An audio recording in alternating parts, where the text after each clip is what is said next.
अस्सलाम वालेकुम students, my name is Faizan Siddiqui. I hope आप लोग सब खैर खैरियत से होंगे। बच्चों, लास्ट लेक्चर जहाँ पे हमने छोड़ा था उसके आगे से हम यहाँ पे काम स्टार्ट करने जा रहे हैं। डी ब्लॉक एलिमेंट्स हम पढ़ रहे थे और डी ब्लॉक एलिमेंट्स में हमने जो है वो जो लास्ट लेक्चर स्टार्ट किया था तो उसमें कुछ जनरल कॉन्सेप्ट्स थे, वो मैं वहाँ पे डिस्कस कर रहा था आप लोगों के साथ। तो उन जनरलाइज कॉन्सेप्ट्स में हमने जो है एक तो वहाँ पे कन्वेंशनल जो कॉन्सेप्ट था हमारे पास outer transition and inner transition elements का, वो हमने डिस्कस किया था। आप में से जिस बच्चे ने अगर वो लेक्चर अटेंड ना किया हो तो ज़रूर देख लीजिएगा, क्योंकि लेक्चर सारे लिंक हैं, फिर ये प्रॉब्लम करेंगे। तो हमने outer transition and inner transition elements को डिस्कस किया था कि आउटर ट्रांजिशन क्या होते हैं और इनर ट्रांजिशन एलिमेंट्स क्या होते हैं और उनके क्या लॉजिक्स थी, वो कहानियाँ डिस्कस हुई थी। और उसके बाद फिर हमने general characteristics of D block elements को डिस्कस किया था। तो उन जनरल कैरेक्टरिस्टिक्स में मैंने पहला कैरेक्टर डिस्कस किया था इलेक्ट्रॉनिक कॉन्फ़िगरेशन का, और क्या होती है क्या नहीं होती, टिपिकल नॉन टिपिकल एलिमेंट्स के बारे में थोड़ी सी बात की थी। आज उन पे हम मजीद बात करेंगे। इसी तरह हमने सेकंड कैरेक्टर जो है वो डिस्कस किया था मैग्नेटिक प्रॉपर्टीज का, जिसमें हमने पढ़ा था कि डी ब्लॉक एलिमेंट्स तीन तरह के होते हैं। एक वो जिनमें पैरामैग्नेटिज्म होता है, एक वो जिसमें फेरोमैग्नेटिज्म होता है, और एक वो जिसमें डाईमैग्नेटिज्म होता है। और फिर इनका जो फिजिक्स का कॉन्सेप्ट था मैग्नेटिक फील्ड में अट्रैक्शन के हवाले से, रिपल्जन के हवाले से, उसको ब्रीफली डिस्कस किया था। और फिर उनको हमने कॉन्फ़िगरेशन की बेस पर डिस्कस किया था, इलेक्ट्रॉनिक कॉन्फ़िगरेशन की बेस पर डिस्कस किया था कि जो पैरामैग्नेटिज्म होता है वो उनमें होता है जिनमें सारे इलेक्ट्रॉन्स अनपेयर होते हैं, और इसी तरह डायमैग्नेटिज्म उनमें होता है जिनमें सारे इलेक्ट्रॉन पेयर्ड होते हैं, और फेरोमैग्नेटिज्म उनमें होता है कि जो पार्शली पेयर्ड और अनपेयर का कॉम्बिनेशन रखते हैं। तो हमने ये चीज़ें जो थी वो लास्ट लेक्चर में वहाँ पे डिस्कस की थी। अब उसके आगे से हमने जो है वो यहाँ पे काम स्टार्ट करना था आज के लेक्चर में। ये जनरल कैरेक्टर्स में बहुत सारे कैरेक्टर्स हैं बच्चों जो पढ़ने वाले हैं, और ये रिड्यूस होने से पहले भी इसकी डिटेल बहुत ज़्यादा थी, और अभी सिलेबस रिड्यूस होने के बाद भी ये अपनी एज इट इज़ उतनी ही डिटेल में मौजूद है। तो इसलिए इसमें बहुत सारे कैरेक्टर्स जो हैं वो हमने यहाँ पे पढ़ना है। तो इसलिए इलेक्ट्रॉनिक कॉन्फ़िगरेशन के बाद और मैग्नेटिक प्रॉपर्टीज़ के बाद थर्ड जो जनरल कैरेक्टर मैं यहाँ पे ऐड कर रहा हूँ वो यहाँ पर हमारे पास आता है related two variable oxidation states. तो ज़रा उसको डिस्कस कर लेते हैं कि क्या इसमें कॉन्सेप्ट दिया हुआ है। तो D block elements variable oxidation state जो हैं वो रखते हैं। क्यों रखते हैं, क्या रखते हैं, हम इस पर बात करेंगे। देखें, पीरियोडिक टेबल में ऑक्सीडेशन स्टेट्स की बेसिस पे दो तरह के एलिमेंट्स हैं। एक तरह के एलिमेंट्स वो हैं जिनका फिक्स्ड ऑक्सीडेशन स्टेट होता है, और उनको हम चैप्टर 1 में पढ़ाया था, कैटेगरी एक में रखते हैं, और उनको हम रिप्रेजेंटेटिव एलिमेंट्स कहते थे। 1A 2A 3A 4A group में जो एलिमेंट्स होते हैं उनके फिक्स ऑक्सीडेशन, यानी 1A से लेकर 8A ग्रुप तक जो एलिमेंट्स होते हैं उनमें फिक्स ऑक्सीडेशन स्टेट्स होती हैं, और वो रिप्रेजेंटेटिव एलिमेंट्स कहलाते हैं। इसी तरह दूसरे तरह के एलिमेंट्स वो होते हैं जिनके वेरिएबल ऑक्सीडेशन स्टेट्स होती हैं, और वो पीरियोडिक टेबल के कैटेगरी बी में रखी जाती हैं। 1B 2B 3B 4B से लेकर 8B तक जो है उनमें आने वाले एलिमेंट्स की वेरिएबल ऑक्सीडेशन स्टेट्स होती हैं। अब ये वेरिएबल ऑक्सीडेशन स्टेट्स किस तरह से एक्सप्लेन होती है हम उस पर बात करेंगे, लेकिन इसकी एग्जांपल्स आप लोगों ने यकीनी तौर पे पहले भी सुनी होंगी कि जैसे आयरन है, आयरन की जो ऑक्सीडेशन स्टेट होती है वो क्या होती है, कभी इस पे +2 चार्ज आता है तो कभी इस पे +3 चार्ज आता है। +2 आता है तो ये फेरस होता है, +3 आता है तो ये फेरिक हो जाता है। कॉपर है, कॉपर पे कभी +2 चार्ज आता है और कभी +1 चार्ज आता है।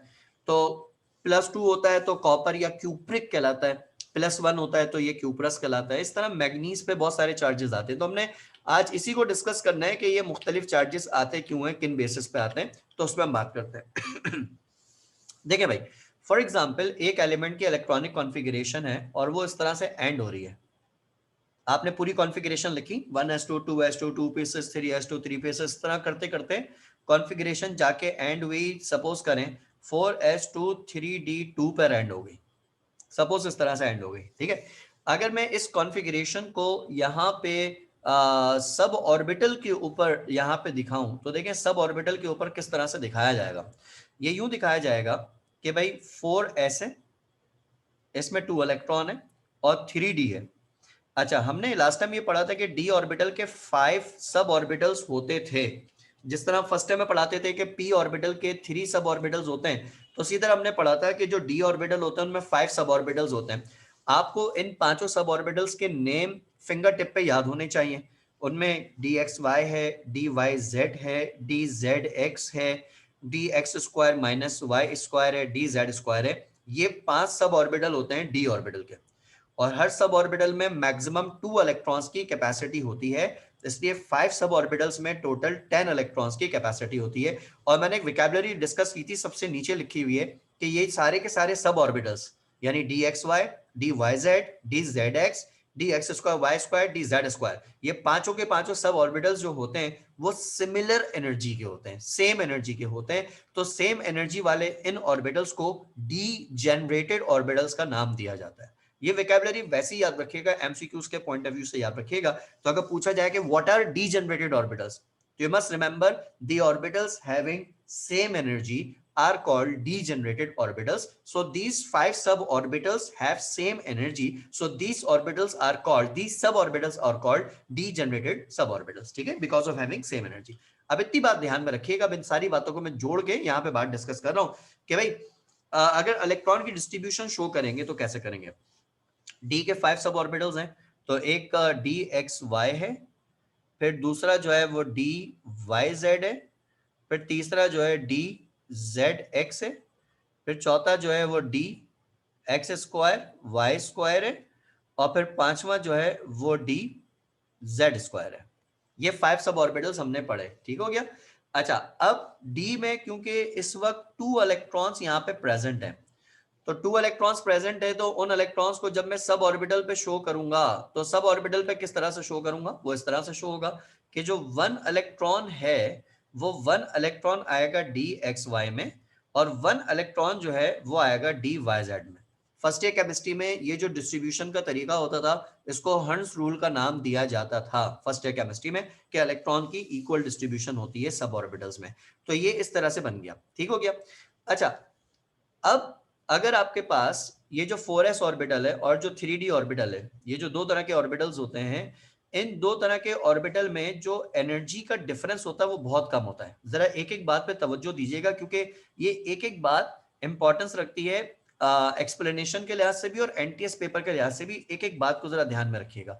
तो इसलिए जो 4s और 3d ऑर्बिटल्स होते हैं इनमें एनर्जी का बहुत ही कम डिफरेंस होता है, ठीक है, लो एनर्जी डिफरेंस होता है। यानी 4s और 3d ऑर्बिटल्स की जो एनर्जी होती है वो एक दूसरे के काफी करीब करीब होती है।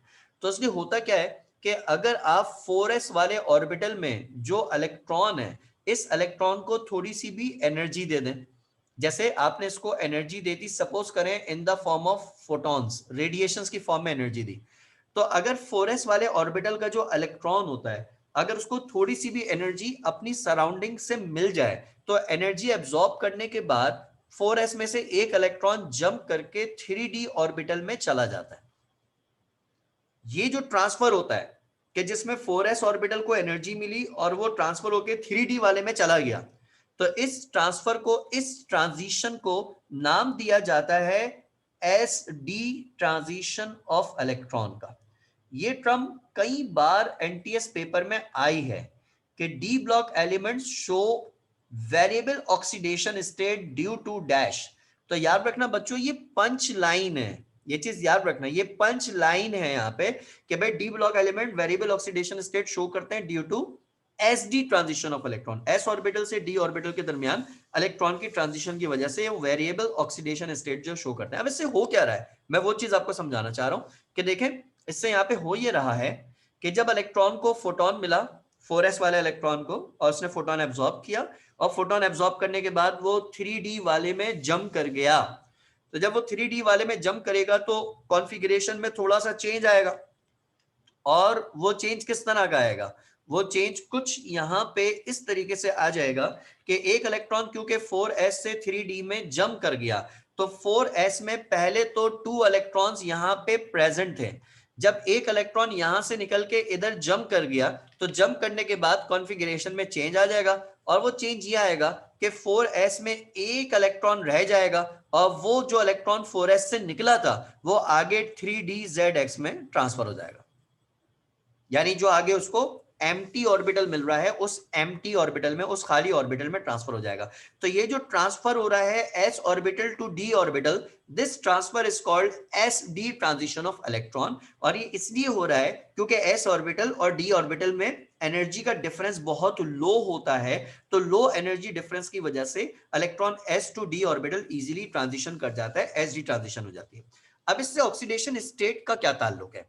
तो ये चीज याद रखना बच्चों कि जो ऑक्सीडेशन स्टेट्स होती हैं, रफली अगर मैं बात करूं तो ऑक्सीडेशन स्टेट एक इस बात पर डिपेंड करती हैं कि किसी भी एटम की इलेक्ट्रॉनिक कॉन्फ़िगरेशन में जो सब ऑर्बिटल्स आते हैं उनमें कितने अनपेयर इलेक्ट्रॉन प्रेजेंट है। इलेक्ट्रॉनिक कॉन्फ़िगरेशन में अनपेयर इलेक्ट्रॉन, सिंगल इलेक्ट्रॉन कितने प्रेजेंट है, उसके ऊपर ऑक्सीडेशन स्टेट डिपेंड करती है। एक रफ रूल ये याद रखिएगा कि कॉन्फ़िगरेशन में जितने अनपेयर इलेक्ट्रॉन आएंगे उसकी ऑक्सीडेशन स्टेट उस एलिमेंट की उतनी चले जाएगी मैक्सिमम। तो अगर आप यहां पर ऑब्जर्व कीजिए, सही से ऑब्जर्व करें, तो पहला जो केस था कि जब ट्रांजिशन नहीं हुई थी तो खाली हमारे पास दो ऑर्बिटल्स ऐसे थे 3dxy एंड 3dy जिसमें अनपेयर इलेक्ट्रॉन प्रेजेंट थे। तो इसलिए ट्रांजिशन से पहले की जो ऑक्सीडेशन स्टेट इसकी यहां पर होगी वो ऑक्सीडेशन स्टेट यहां पर होगी 2। यानी जितने अनपेयर इलेक्ट्रॉन प्रेजेंट हैं उतनी ऑक्सीडेशन स्टेट होती है, तो ऑक्सीडेशन स्टेट यहां पर हो जाएगी 2। और जब इलेक्ट्रॉन 4s से निकलकर 3dzx में इस जगह पे जंप कर गया, तो फिर अगर आप यहां पे अनपेयर इलेक्ट्रॉन्स की काउंटिंग करें अब, तो यहां पर 4 ऑर्बिटल्स ऐसे हैं कि जिनमें अनपेयर इलेक्ट्रॉन प्रेजेंट है। यानी जब इलेक्ट्रॉन s से d में ट्रांजिशन हुआ तो ट्रांजिशन के नतीजे में नंबर ऑफ अनपेयर इलेक्ट्रॉन्स में इजाफा हो गया, नंबर ऑफ अनपेयर इलेक्ट्रॉन में इजाफा हो गया, जिसकी वजह से ऑक्सीडेशन स्टेट में चेंज आ गया। तो ऑक्सीडेशन स्टेट पहले 2 थी क्योंकि दो ऑर्बिटल्स में अनपेयर इलेक्ट्रॉन थे, उसके बाद ऑक्सीडेशन स्टेट जो है वो 2 के बजाय यहां पे 4 हो गई। तो अब इसमें जो ऑक्सीडेशन स्टेट अब इस एलिमेंट की मैक्सिमम 4 तक चले जाएगी क्योंकि इसके पास 4 अनपेयर इलेक्ट्रॉन प्रेजेंट है इस वजह से। तो एलिमेंट तो वही रहा, सेम एलिमेंट है, कॉन्फ़िगरेशन खाली उसकी जो चेंज हुई है, और वो कॉन्फ़िगरेशन एनर्जी एब्जॉर्ब करने की वजह से चेंज हुई है, और ये चेंज जो हुई है उसकी वजह से फिर इसकी जो ऑक्सीडेशन स्टेट है वो चेंज होकर 2 से 4 हो गई, यानी ऑक्सीडेशन स्टेट में वेरिएशन आ गई। तो ये जो वेरिएबल ऑक्सीडेशन स्टेट्स होती हैं डी ब्लॉक में, इस वेरिएबल ऑक्सीडेशन स्टेट के पीछे जो रीजन है वो s ऑर्बिटल से d ऑर्बिटल में इलेक्ट्रॉन की ट्रांजिशन होती है, ये इसका एक्चुअल रीजन है, उस वजह से सारा फिनोमेना होता है। तो इस तरह की बात जो है वो टेक्स्ट में डिस्कस की हुई है। अच्छा, इसमें कुछ बातें मैं इससे हटकर थोड़ा सा डिस्कस करूं। कॉन्सेप्ट तो देखो इतना ही डिस्कस किया हुआ है कि वेरिएबल ऑक्सीडेशन स्टेट यूं होती है, लेकिन इसमें ना इससे हटकर मुझे एक दो बातें वैसी डिस्कस करने वाली, क्योंकि उसमें गड़बड़ हो जाती है कभी कभी। एक चीज बच्चों याद रखिएगा, जी जी बिल्कुल, इस एलिमेंट की ऑक्सीडेशन स्टेट 3 भी हो सकती है, बिल्कुल हो सकती है। अच्छा, यानी मैक्सिमम लिखा हुआ है कि मैक्सिमम ऑक्सीडेशन स्टेट 4 तक जाएगी, तो इसका मतलब है कि 4 से नीचे सारे नंबर पॉसिबल होंगे, ठीक है। अच्छा, इसमें मैं उसी चीज को थोड़ा सा और क्लियर कर दूं। आपको ना बच्चों, आपको इलेक्ट्रॉनिक कॉन्फ़िगरेशन लिखनी आनी चाहिए डी ब्लॉक एलिमेंट्स की और उनके आइंस की। इसमें बड़ी मुख्तलिफ सी बातें कुछ जो मैं आपको बता रहा हूं कि डी ब्लॉक एलिमेंट की और उसके आइन की इलेक्ट्रॉनिक कॉन्फ़िगरेशन लिखनी आनी चाहिए। यानी इस बात का मतलब क्या है मैं आपको समझाता हूं, जरा दो बातें समझिएगा, फिर उसके बाद दो बातें मैं आपसे पूछूंगा। फॉर एग्जांपल, हमने लास्ट लेक्चर इलेक्ट्रॉनिक कॉन्फ़िगरेशन का पढ़ा था, हमने आर्गोन वाले पैटर्न पे कॉन्फ़िगरेशन लिखी थी, तरीका भी मैंने आपको सिखा दिया था कि क्या तरीका है। अगर वो लेक्चर नहीं पढ़ा किसी ने तो वो जरूर उसको रिवाइज कर लीजिएगा, वहां से कॉन्सेप्ट मिल जाएगा। मैं उसके अगली बात समझाना चाह रहा हूं जो टेक्निकल डिस्कशन है, पुरानी बातें रिपीट नहीं कर रहा, अगली बात समझाना चाह रहा हूं, सुनिए और समझें भाई। जैसे फॉर एग्जांपल आपके पास ये जिंक का एटम है, इसकी इलेक्ट्रॉनिक कॉन्फ़िगरेशन है Ar, argon 4s2 3d10। Argon का एटॉमिक नंबर 18 होता है, तो 18 इलेक्ट्रॉन तो वैसे ही फिल होंगे जैसे आर्गोन में होता है। उसके बाद 4s में 2 इलेक्ट्रॉन आएंगे तो 20 हो गए, और 3d में 10 इलेक्ट्रॉन आएंगे तो टोटल इलेक्ट्रॉन इसमें 30 डिस्ट्रीब्यूट हो गए। ये जिंक के एटम की कॉन्फ़िगरेशन है, जो कि एक डी ब्लॉक का एलिमेंट है, ट्रांजिशन एलिमेंट है। जिंक के अगर आयन की कॉन्फ़िगरेशन लिखने को कहा जाए, जैसे फॉर एग्जांपल ये आपके पास जिंक का आयन है, एटॉमिक नंबर 30 और जिंक के ऊपर +2 चार्ज आ गया, ये जिंक का आयन बन गया, ठीक है। अगर आपसे कहा जाए कि जिंक के आयन की कॉन्फ़िगरेशन लिखें, तो जिंक का एटम जब जिंक का आयन बनाता है तो आयन बनाते वक्त उसके ऊपर +2 चार्ज आता है। +2 चार्ज उस वक्त आता है एटम पे जब वो 2 इलेक्ट्रॉन्स को लूज कर चुका होता है। तो जब जिंक एटम कन्वर्ट होता है जिंक आयन में, उस कन्वर्जन के दौरान वो 2 इलेक्ट्रॉन्स को लूज कर चुका होता है, जिसकी वजह से उसके ऊपर +2 चार्ज आता है। अब वो जो 2 इलेक्ट्रॉन लूज कर रहा है, वो लूज करेगा कहां से? 4s से करेगा या 3d से करेगा? ये बात यहां पे जरूरी है समझना, क्योंकि यहां पे ही जो बात है वो मुख्तलिफ है।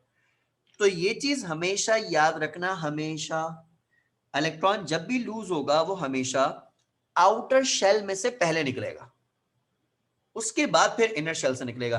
तो कल वाली बात मैं रिपीट करूं पुराने लेक्चर की, तो s ऑर्बिटल का कोफिशिएंट 4 है, यानी ये फोर्थ शेल का ऑर्बिटल है।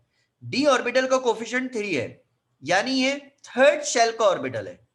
तो जो थर्ड शेल होगा वो यहां पे कंपैरेटिवली इनर शेल होगा, और जो फोर्थ शेल होगा वो यहां पे कंपैरेटिवली आउटर शेल होगा। थर्ड शेल इनर होगा और फोर्थ शेल आउटर होगा। तो इसलिए जब जिंक का आयन बनेगा, ये बात बहुत जरूरी याद रखने की है कि जब जिंक का कैटायन बनेगा तो वो जो इलेक्ट्रॉन लूज करेगा 2 इलेक्ट्रॉन, वो अपने आउटर शेल में से लूज करेगा, यानी 4s वाले ऑर्बिटल से। तो इसलिए जिंक के आयन की कॉन्फ़िगरेशन जब लिखी जाएगी तो वो यूं लिखी जाएगी कि AR आपने लिखा, 4s में से 2 इलेक्ट्रॉन निकल गए, आपने लिख दिया 4s 0, और उसके बाद आपने लिख दिया 3d 10। ये जिंक के आयन की कॉन्फ़िगरेशन है। तो इलेक्ट्रॉन 4s में से पहले निकलेगा। और एग्जांपल देखें जरा, कंफ्यूजन किसी को है तो मैं क्लियर करता हूं हाथ के हाथ। जैसे आयरन एटॉमिक नंबर 26, सुनिएगा, आयरन की कॉन्फ़िगरेशन लिखेंगे तो क्या बनेगी? ये बनेगी AR 4s2 3d6।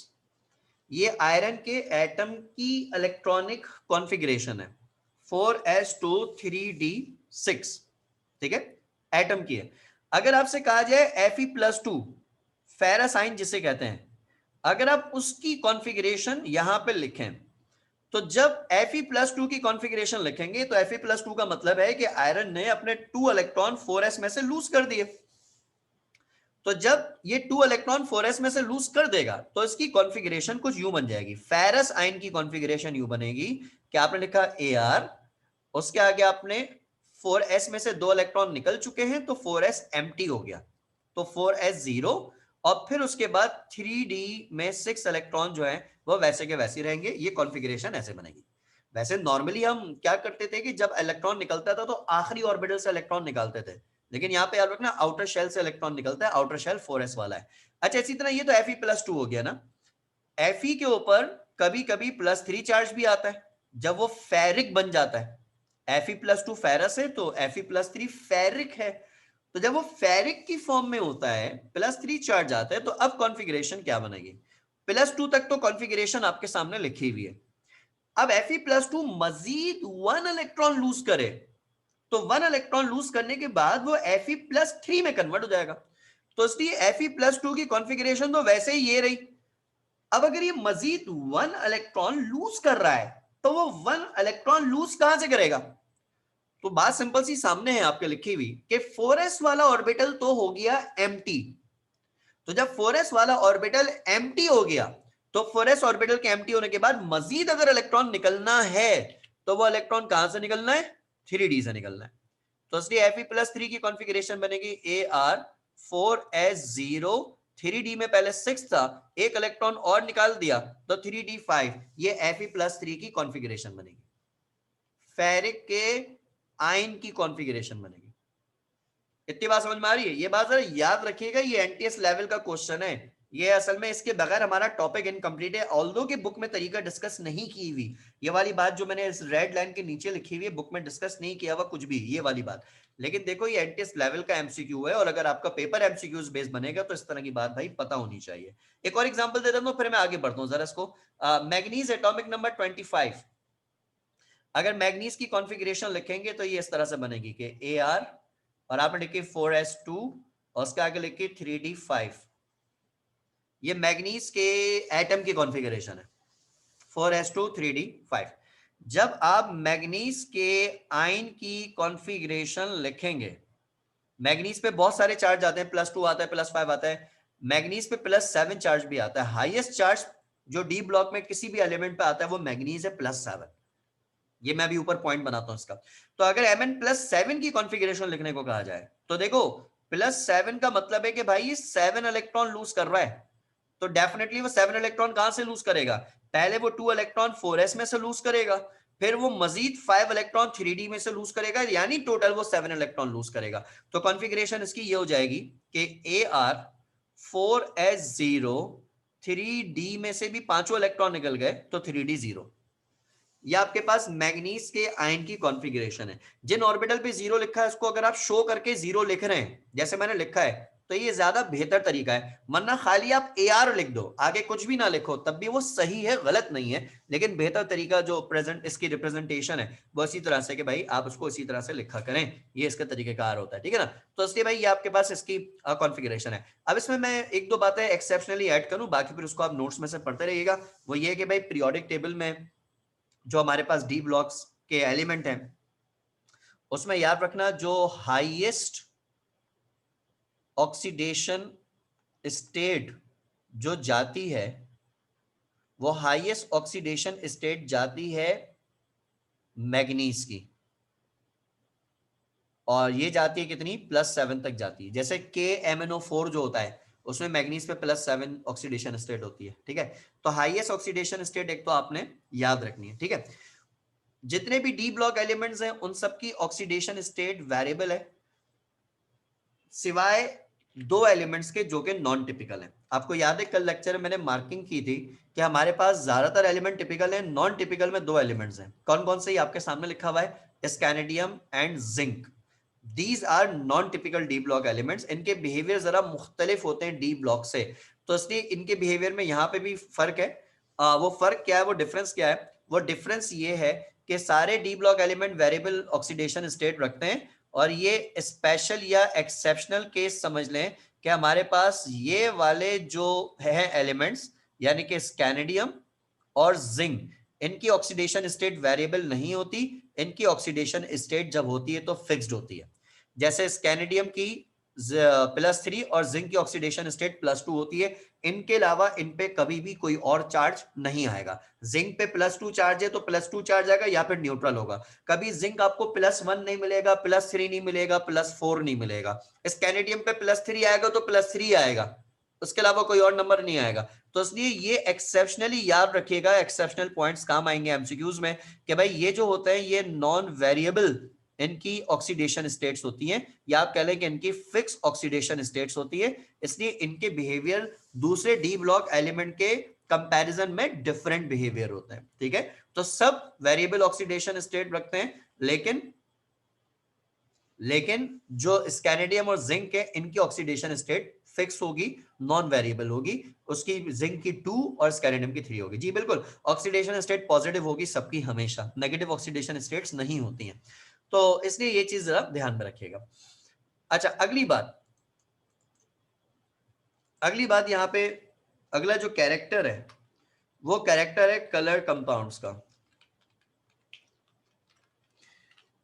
D block elements coloured compounds बनाते हैं, ठीक है।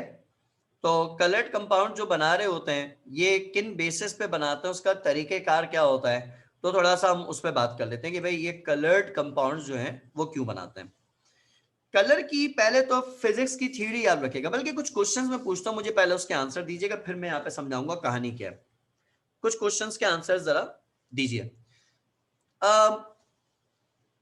ये बात आपको पता होगी और होनी चाहिए, ये बल्कि मैं पूछता हूं आपसे, सुने। अगर एक ऑब्जेक्ट है और वो आपको रेड दिख रहा है, तो वो आपको रेड क्यों दिखता है? दो ऑप्शंस, ध्यान से सुनिएगा और आंसर दीजिएगा। ऑप्शन 1 सही है, ऑप्शन 2 सही है। ऑप्शन 1, वो रेड इसलिए दिखता है क्योंकि वो रेड लाइट एब्जॉर्ब कर रहा होता है। ऑप्शन 2, वो रेड इसलिए दिखता है क्योंकि वो रेड लाइट इमिट करता है। तो मुझे बताइए कि आपके ख्याल में कौन सी वाली बात सही है। अगर एक ऑब्जेक्ट रेड दिख रहा है तो वो क्यों दिख रहा है? पहला ऑप्शन है क्योंकि वो रेड लाइट एब्जॉर्ब कर रहा है इसलिए, और दूसरा ऑप्शन है क्योंकि वो रेड लाइट रिफ्लेक्ट कर रहा है, इमिट कर रहा है इसलिए। तो आपके ख्याल में फर्स्ट ऑप्शन सही है या सेकंड वाला सही है? एक आंसर तो आया मेरे पास। दिया, कशिश, मनाहिल, ओके, दूसरा आंसर भी आया।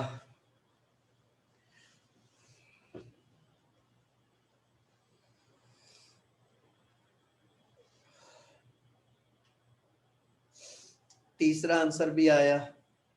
एक खाली आंसर रह गया मेरे पास।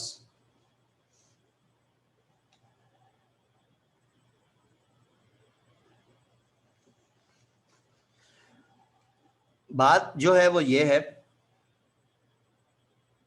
कि भाई अगर एक ऑब्जेक्ट आपको रेड दिख रहा है तो वो इसलिए रेड दिख रहा है क्योंकि वो लाइट के सारे कलर्स एब्जॉर्ब कर रहा है और रेड जो कलर है वो उसको इमिट कर रहा है, रिलीज कर रहा है।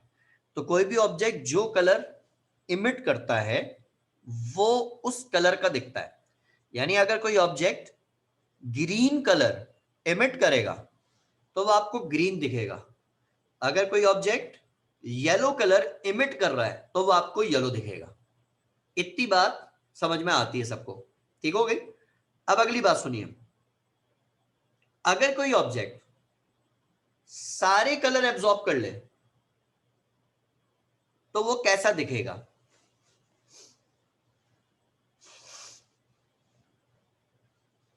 अगर कोई ऑब्जेक्ट सारे कलर एब्जॉर्ब कर ले तो कैसे दिखेगा? व्हाइट या ब्लैक? दो ऑप्शंस। ऑब्जेक्ट सारे कलर एब्जॉर्ब कर रहा है तो वो कैसा दिखेगा? व्हाइट या ब्लैक?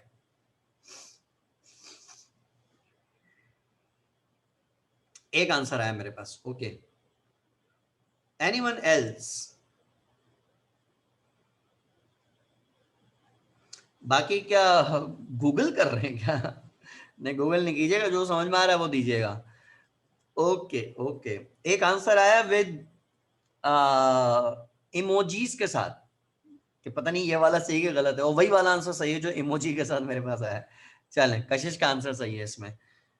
अगर एक ऑब्जेक्ट ऐसा है जो सारे कलर्स एब्जॉर्ब करेगा तो वो आपको ब्लैक दिखेगा, और अगर कोई ऑब्जेक्ट ऐसा है जो सारे कलर रिफ्लेक्ट करेगा तो वो आपको व्हाइट दिखेगा। व्हाइट। तो ऑब्जेक्ट व्हाइट उस वक्त नजर आएगा जब सब कलर वो रिफ्लेक्ट कर रहा है, और ऑब्जेक्ट ब्लैक उस वक्त नजर आएगा जब वो सब कलर्स एब्जॉर्ब कर रहा है। ठीक है? तो ब्लैक बॉडी, अरे ब्लैक बॉडी रेडिएशंस पढ़ी होंगी यार, शायद फिजिक्स में है सेकेंड ईयर के कोर्स में। आई डोंट नो, आखिर के चैप्टर्स में 18-19 किसी चैप्टर में है ब्लैक बॉडी रेडिएशंस। तो वहां पे शायद पढ़ाते तो है। ब्लैक बॉडी किसे कहते हैं? ब्लैक बॉडी उसको कहते हैं, परफेक्टली ब्लैक बॉडी, जो लाइट को, जब लाइट उसमें एंटर हो जाए तो वो बाहर ना निकलने दे लाइट को। जो लाइट अंदर है अंदर ही रहेगी, यानी आने वाली लाइट को जो कंप्लीटली एब्जॉर्ब कर ले, वो ब्लैक बॉडी होती है।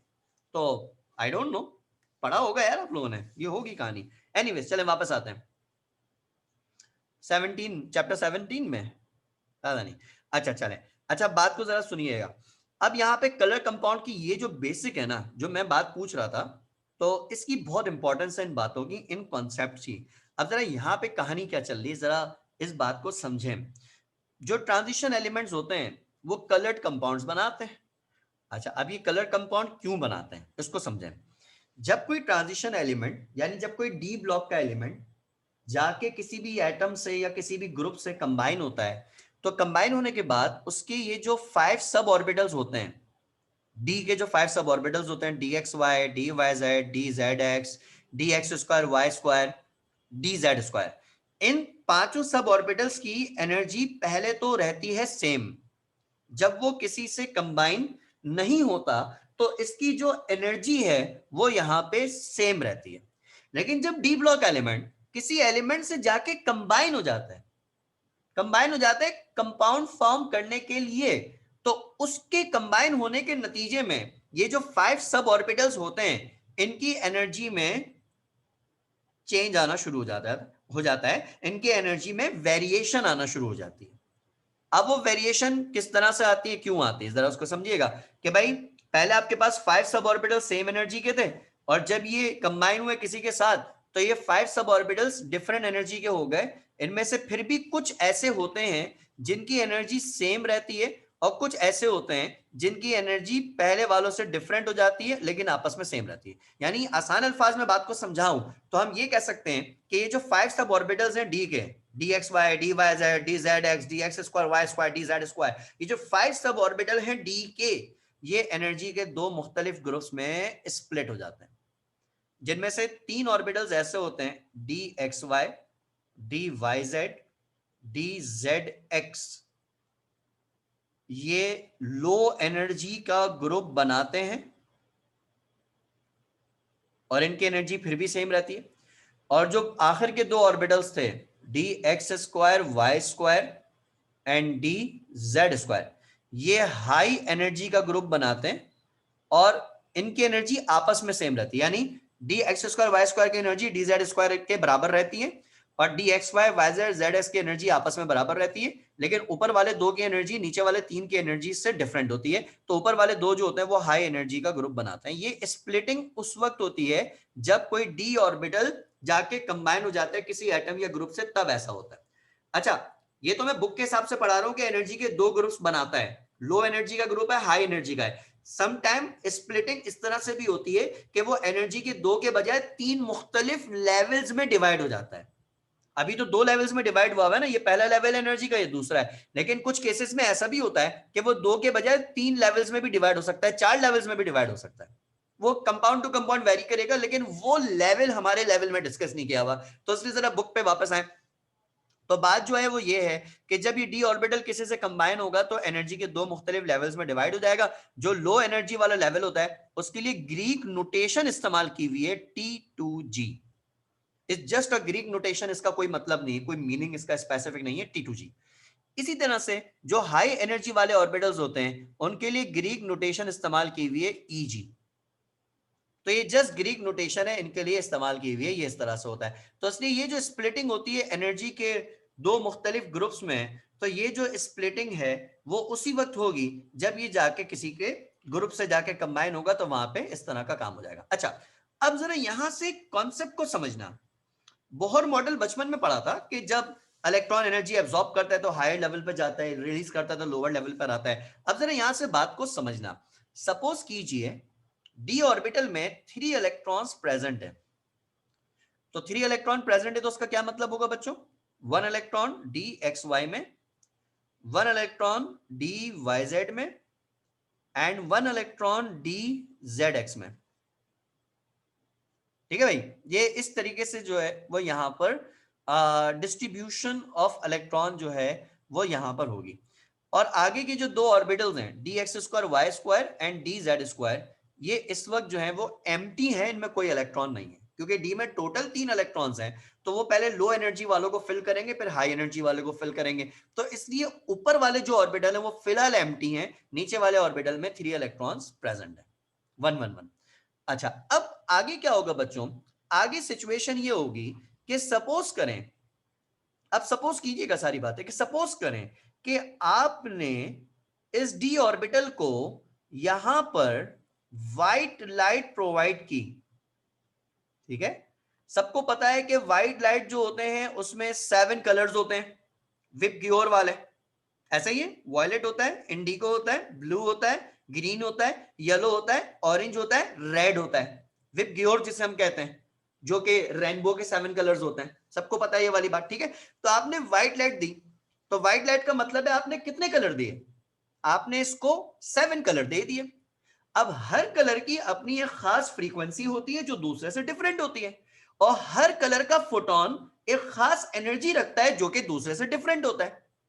ये पढ़ा है ना आप लोगों ने कि भाई वायलेट की फ्रीक्वेंसी मुख्तलिफ होती है रेड की फ्रीक्वेंसी से, रेड की फ्रीक्वेंसी मुख्तलिफ होती है ग्रीन की फ्रीक्वेंसी से, और इन सब की फ्रीक्वेंसी इसलिए आपस में मुख्तलिफ होती हैं क्योंकि इनमें जो फोटॉन्स होते हैं वो डिफरेंट एनर्जी के होते हैं, इसलिए इनकी फ्रीक्वेंसीज एक दूसरे से मुख्तलिफ होती हैं। तो मैं बात को समराइज करूं, बात देखो फैलती जा रही है कि भाई व्हाइट लाइट थी, व्हाइट लाइट का मतलब है आपने 7 मुख्तलिफ कलर्स की रेडिएशंस दे दी एक साथ, और 7 मुख्तलिफ कलर्स देने का क्या मतलब है, आपने 7 मुख्तलिफ एनर्जी के फोटोन दे दिए इसको।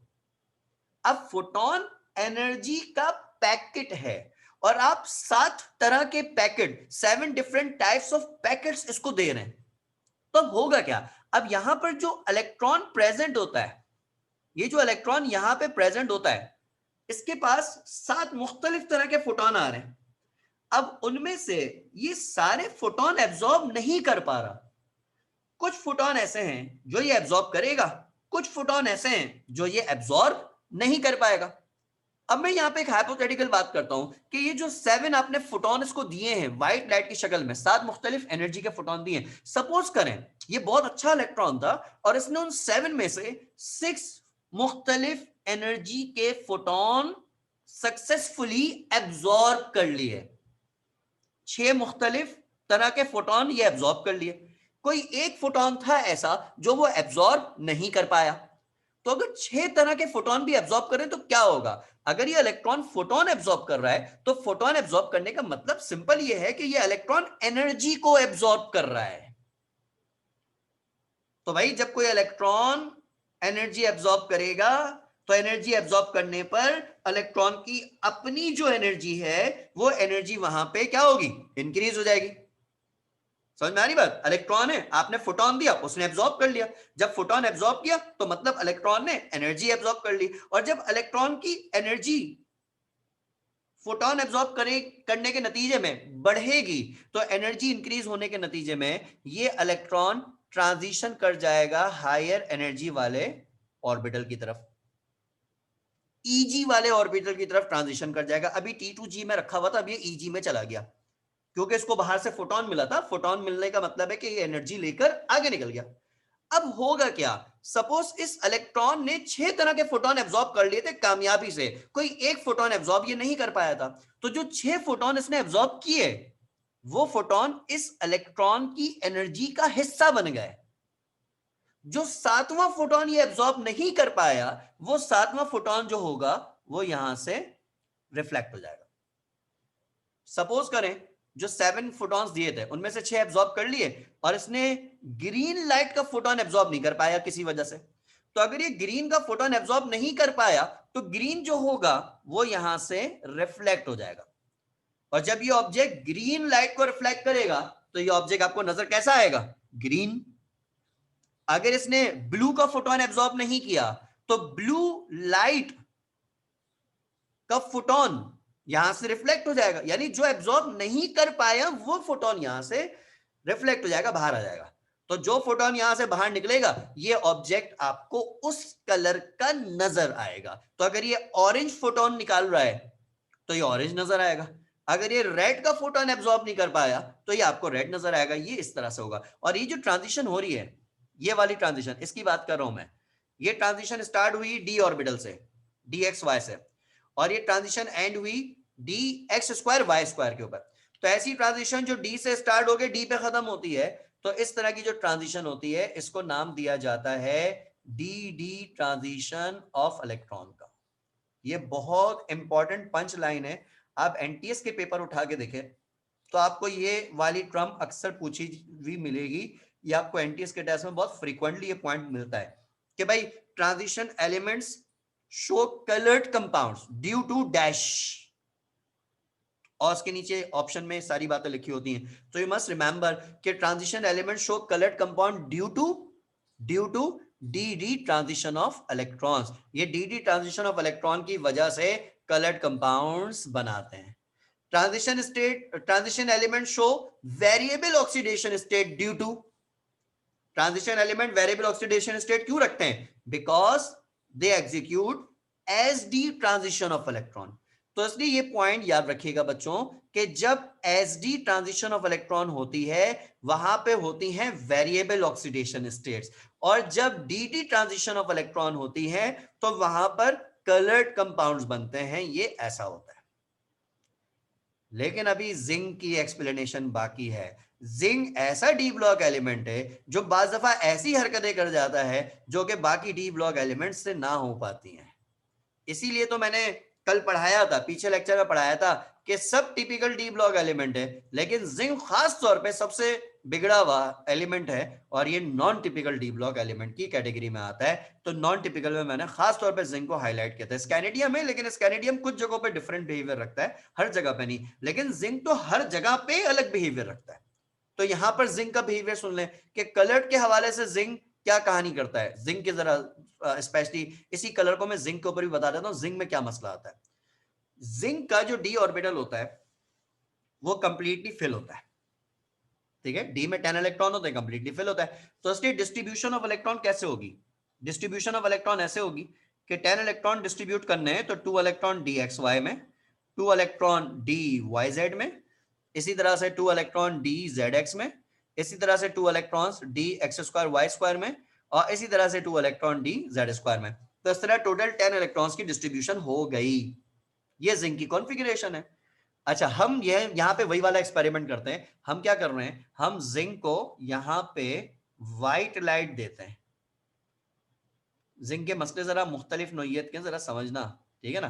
तो मैं खास तौर पे जिंक की बात करता हूँ। जिंक क्या हरकतें करता है कि जिंक को आपने व्हाइट लाइट दी। व्हाइट लाइट का मतलब सिंपल ये है कि भाई आपने इसको 7 कलर्स दे दिए, यानी 7 मुख्तलिफ एनर्जी के पैकेट्स दे दिए, 7 मुख्तलिफ फोटॉन्स आपने दे दिए। अब क्या होगा? अब होना तो ये चाहिए कि ये जो इलेक्ट्रॉन है ये आने वाली व्हाइट लाइट जो है उसके फोटोन एब्जॉर्ब करे, और फोटोन एब्जॉर्ब करने के बाद वो हायर एनर्जी वाले ऑर्बिटल की तरफ ट्रांजिशन कर जाए। होना ये चाहिए। लेकिन मसला क्या आता है? मसला ये आता है भाई कि ये जो सब ऑर्बिटल होते हैं, एक सब ऑर्बिटल में मैक्सिमम कैपेसिटी 2 इलेक्ट्रॉन की होती है। तो इसकी जो ऊपर वाले सब ऑर्बिटल्स हैं उनमें 2 इलेक्ट्रॉन प्रेजेंट है, यानी वो कंप्लीटली फिल हुए हैं। तो इसलिए होगा क्या, होता यहां पर यह है कि जब आप व्हाइट लाइट देते हैं तो ये इलेक्ट्रॉन आने वाली लाइट को एब्जॉर्ब करके आगे वाले ऑर्बिटल पे ट्रांजिशन करने की कोशिश करता है। ये एक ऑर्डिनरी सा बिहेवियर है। लेकिन देखो, आगे वाले ऑर्बिटल में ट्रांजिशन उसी वक्त होगी जब वहां पे स्पेस होगा।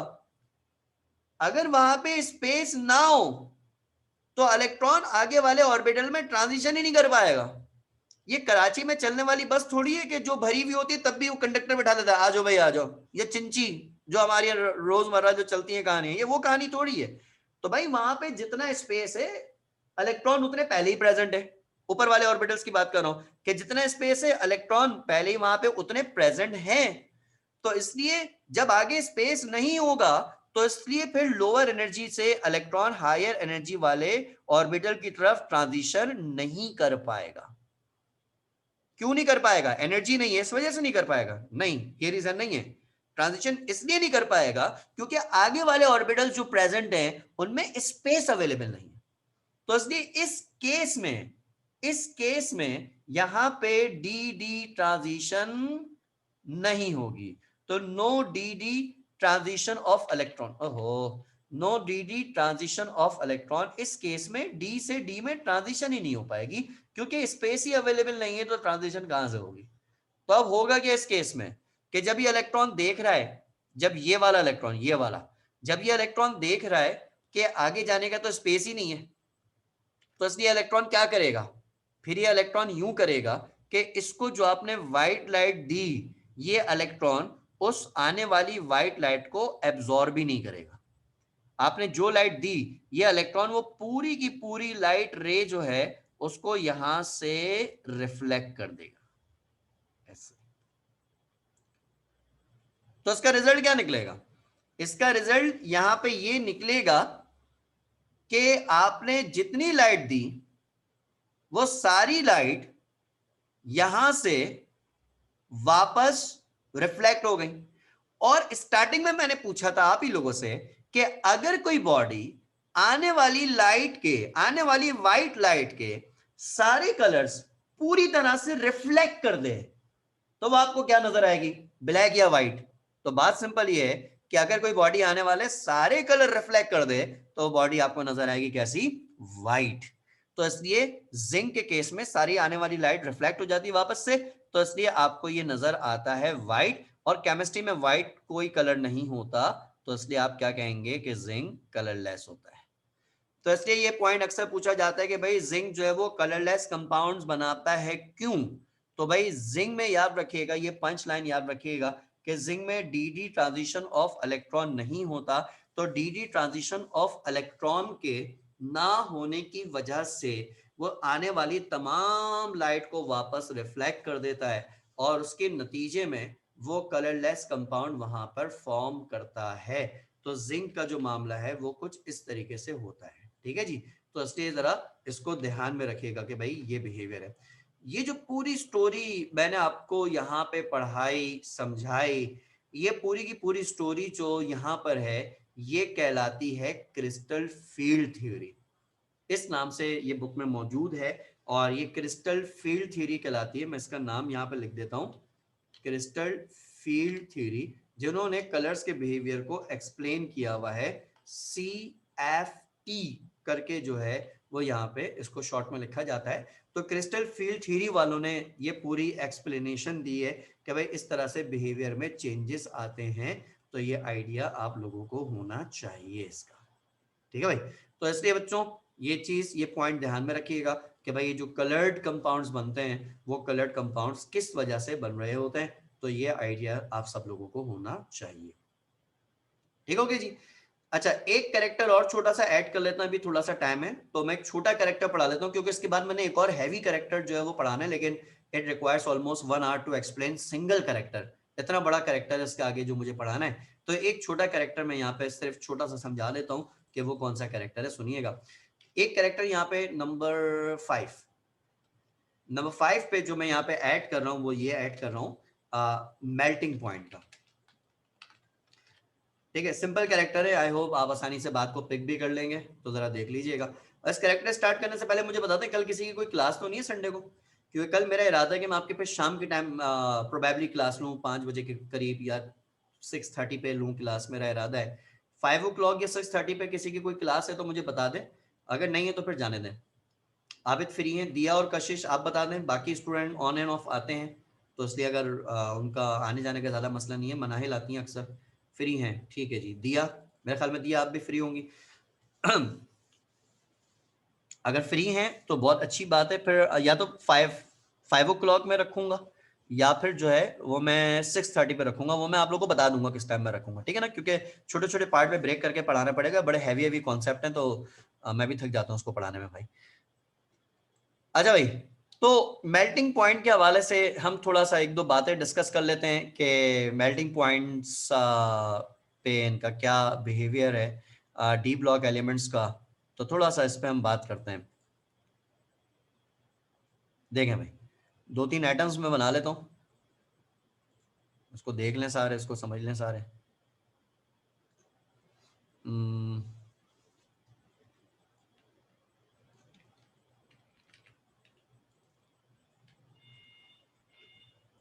अच्छा भाई, बात को समझें। देखिए भाई, जो ट्रांजिशन एलिमेंट्स होते हैं, डी ब्लॉक एलिमेंट जो होते हैं, इनके जो मेल्टिंग पॉइंट्स होते हैं, ये मेल्टिंग पॉइंट बहुत ज़्यादा हाई होते हैं। और हाई होने की बुनियादी वजह ये होती है कि क्योंकि ये सारे मेटल्स हैं, तो मेटल्स होने की वजह से इनमें फ्री इलेक्ट्रॉन्स प्रेजेंट होते हैं, और वो फ्री इलेक्ट्रॉन जो होते हैं उनकी वजह से इनमें मेटेलिक बॉन्ड्स होते हैं, ठीक है। देखो, बॉन्ड्स तो कई तरह के हैं, आयनिक बॉन्ड भी होता है, कोवलेंट बॉन्ड भी होता है, कोऑर्डिनेट कोवलेंट बॉन्ड होता है, सिग्मा बॉन्ड होता है, पाई बॉन्ड होता है। बॉन्ड कई तरह के होते हैं, उन्हीं में से एक आपके पास है मेटेलिक बॉन्ड, जो कि मेटल्स में प्रेजेंट होता है। और मेटेलिक बॉन्ड तमाम केमिकल बॉन्ड्स में सबसे ज्यादा स्ट्रॉन्गेस्ट बॉन्ड होता है, सबसे ज्यादा स्ट्रॉन्गेस्ट बॉन्ड होता है। अब देखो, कहानी को जरा समझना भाई। एक ट्रांजिशन मेटल की सरफेस है, और सरफेस के ये एटम्स आपको दिख रहे हैं और ये इन एटम के न्यूक्लियस हैं, ठीक है, ये इनके न्यूक्लियस में बीच में दिखा देता हूं, ठीक हो गया। अच्छा, अब यहाँ पे बात क्या है बच्चों कि इधर यहाँ पर एक फ्री इलेक्ट्रॉन है, ठीक है जी, ये वाला इलेक्ट्रॉन है, ये इलेक्ट्रॉन जो है वो यहाँ पे फ्री है। फ्री इलेक्ट्रॉन को मोबाइल इलेक्ट्रॉन भी कहते हैं, ठीक है जी, ये फ्री इलेक्ट्रॉन है। अब ये जो फ्री इलेक्ट्रॉन है, अब इलेक्ट्रॉन चाहे फ्री हो या फ्री ना हो, चार्ज उस पर जो होगा वो नेगेटिव होगा, तो इसलिए इस फ्री इलेक्ट्रॉन पे भी नेगेटिव चार्ज होगा। और इसकी सराउंडिंग में जितने भी न्यूक्लियस हैं, उन तमाम न्यूक्लियस में, यानी एटम्स के जो न्यूक्लियस हैं उन सब पे पॉजिटिव चार्ज है। तो अब होगा क्या, इस फ्री इलेक्ट्रॉन को सराउंडिंग के जितने भी न्यूक्लियस हैं वो सब इसको अपनी तरफ अट्रैक्ट करेंगे, यानी इस फ्री इलेक्ट्रॉन को ये वाला एटम भी अट्रैक्ट करेगा जो कि इससे ऊपर यहां पे मौजूद है, ठीक है ना, तो ये अट्रैक्ट करेगा। इसी तरह इस फ्री इलेक्ट्रॉन को ये वाला एटम भी अपनी तरफ अट्रैक्ट करेगा जो इससे राइट साइड पर है। इस फ्री इलेक्ट्रॉन को ये भी अट्रैक्ट करेगा जो इसके लेफ्ट साइड पर है। इसी तरह इस फ्री इलेक्ट्रॉन को जो नीचे एटम्स मौजूद हैं, इसकी बॉटम लेफ्ट पे या इसकी बॉटम राइट पे या एग्जैक्टली इससे नीचे एटम है, वो सारे के सारे न्यूक्लियस जो होंगे वो ये सारे के सारे इस फ्री इलेक्ट्रॉन को अपनी तरफ अट्रैक्ट करेंगे।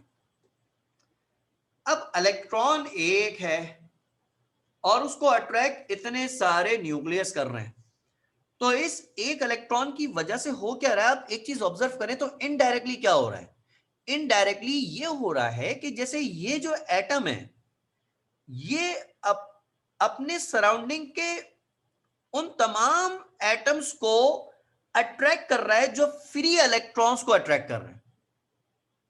बात समझ में आ रही है, यानी ये एटम अट्रैक्ट कर रहा है फ्री इलेक्ट्रॉन को और फ्री इलेक्ट्रॉन को बाकी पांचों एटम्स भी अट्रैक्ट कर रहे हैं, यानी ये पांचों एटम्स इस फ्री इलेक्ट्रॉन को अट्रैक्ट कर रहे हैं।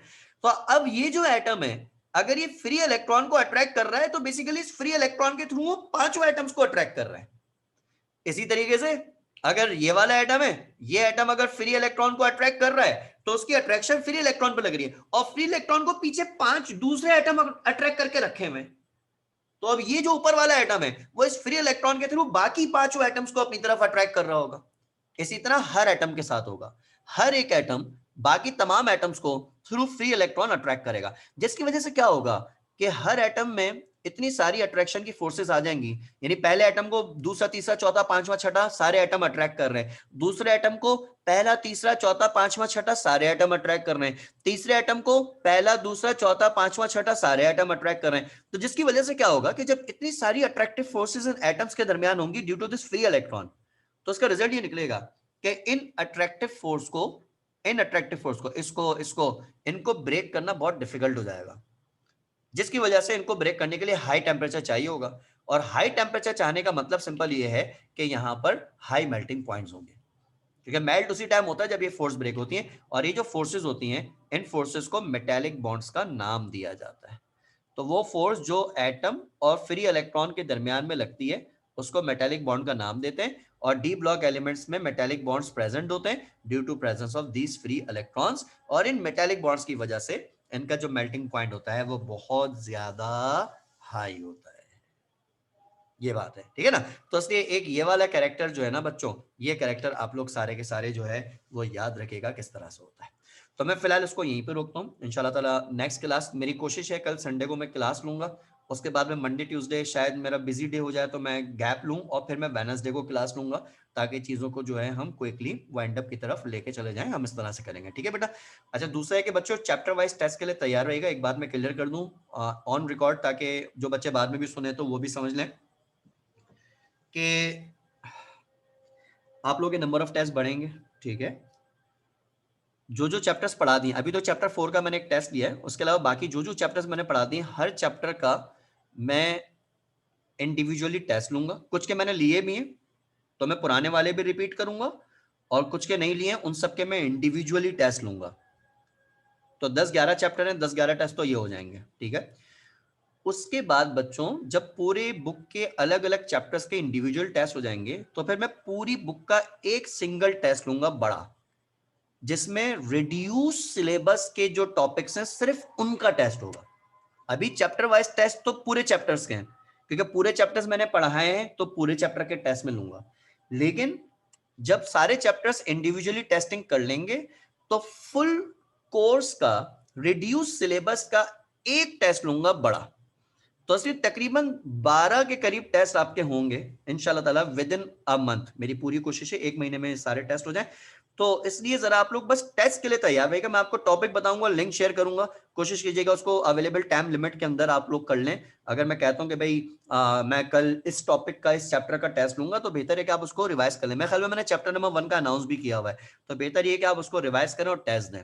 तो आप टेस्ट दे देके चीजों को निपटाएं, एमसीक्यूज वाले टेस्ट देके निपटाएं चीजों को, फिर देखते हैं आगे क्या स्टोरी है। ठीक है भाई, तो सारे बच्चों जरा इस चीज का ख्याल रखिएगा। जो बच्चे टेस्ट नहीं दे रहे हैं वो भी खासतौर पर भाई ख्याल रखें, टेस्ट देना पड़ेगा तभी तो प्रैक्टिस होगी। ठीक है, बाकी किसी टेस्ट में कम स्कोर आ रहा है, किसी में ज्यादा आ रहा है, तो वो चीजें मैं डिस्कस करूंगा क्लास में।